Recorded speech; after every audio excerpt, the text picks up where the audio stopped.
Si tu veux ta liberté, ne fais pas d'enfant. Alléluia. Amen. Tu peux te lier à quelqu'un sans avoir d'enfant si tu ne veux pas avoir des charges.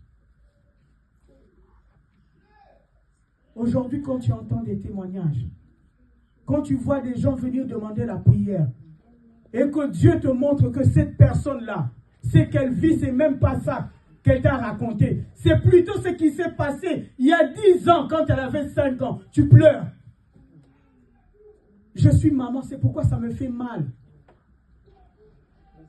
Je connais le douleur de l'enfantement.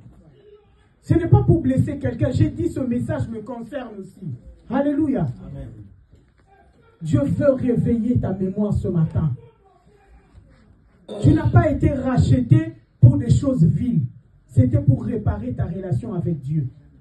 La relation que Jésus est venu réparer avec Dieu ne doit pas te conduire à ce style de vie que tu mènes. Alléluia. Amen. Jésus n'était pas venu mort à la croix pour que tu puisses avoir la même vie que tu avais avant. Alors où est la force de la croix? Où est la puissance de l'œuvre de la croix?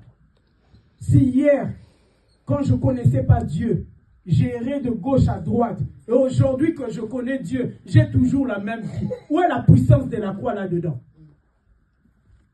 Bien-aimé, la Bible dit qu'il y a la différence entre ceux qui servent Dieu et ceux qui ne le servent pas.